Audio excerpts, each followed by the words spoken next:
Hello friends, આજે હું તમારી માટે એક યુનિક રેસીપી લાવી છું જે તમને જરૂરથી ગમશે અને એ છે પાપડની ચટણી. અહીંયા આપણે અડદના પાપડનો યુઝ કરીને ચટણી બનાવવાના છીએ. યુઝ્યુઅલી આપણે અડદનો પાપડ રોસ્ટ કરીને કાં તો ફ્રાય કરીને તો ખાતા જ હોઈએ છીએ.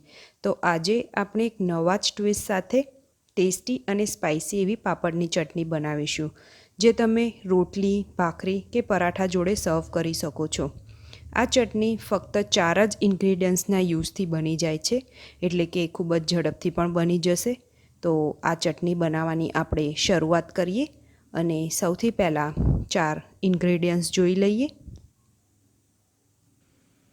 અહીંયા મેં 7થી 8 નંગ અડદના પાપડ લીધા છે, જે આપણે રોસ્ટ કરી લેવાના છે. તમે માઇક્રોવેવમાં કાં તો ગેસ પર રોસ્ટ કરી શકો છો. અહીંયા મેં એ રોસ્ટેડ પાપડ ઓલરેડી રેડી રાખ્યા છે.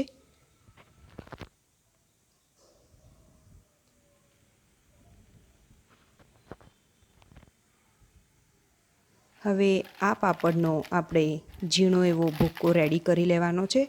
હાથના મદદથી જ આપણે કરીશું, જેથી સરસ એનો ભૂક્કો રેડી થાય.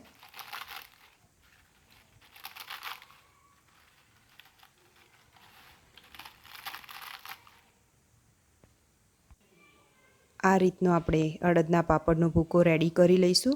બહુ ઝીણો પણ નહીં અને બહુ જાડો પણ નહીં, એવો રેડી કરી લેવાનો છે. આપણું એક ઇન્ગ્રેડિયન્ટ રેડી છે. બીજા પણ જોઈ લઈએ. સાથે સ્વાદ અનુસાર મીઠું, 1 ટીસ્પૂન લાલ મરચું અને 2 ટેબલસ્પૂન જેટલું અહીંયા આપણે ઘી લેવાના છીએ. હવે એક કઢાઈ આપણે ગરમ કરવા મૂકી દઈએ. કઢાઈ ગરમ થાય પછી જ આપણે એમાં રોસ્ટેડ પાપડ એડ કરી લેવાના છે અને એને સતત હલાવતા રહેવાનું છે. પાપડ જ્યારે આપણા ગરમ થાય કઢાઈમાં પછી જ આપણે આગળની પ્રોસેસ કરીશું. ત્યાં સુધી એને કમ્પ્લીટલી હલાવતા જ રહેવાનું છે.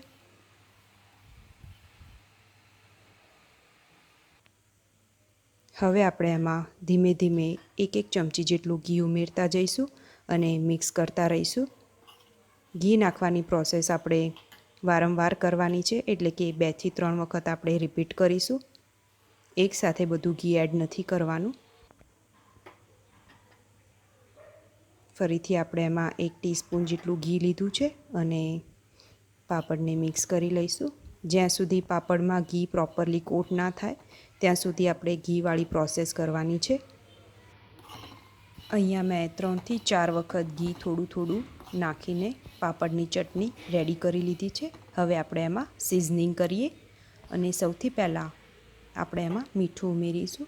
મીઠું ખૂબ જ ધ્યાનથી નાખવાનું છે, કારણ કે પાપડમાં પણ મીઠું હોય છે.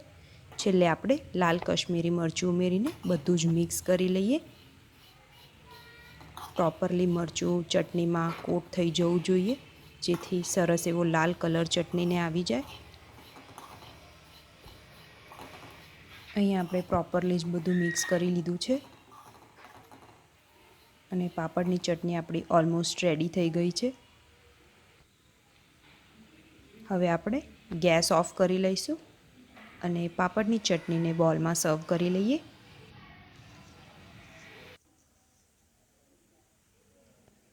આપણા અડદના પાપડની ચટણી અહીંયા રેડી થઈ ગઈ છે. ખૂબ જ સુંદર એવો એને કલર આવી ગયો છે. આ ચટણી સ્પાઇસી, ટેસ્ટી અને ક્રિસ્પી છે. તમે એને ચોક્કસથી ટ્રાય કરજો. રોટલી, પરાઠા કે ભાખરી જોડે પણ તમે એને સર્વ કરી શકો છો. એટલી જ ટેસ્ટી લાગે છે. અને જો તમે એમનેમ પણ એને ખાવા ઈચ્છતા હો તો તમે એમનેમ પણ ખાઈ શકો છો.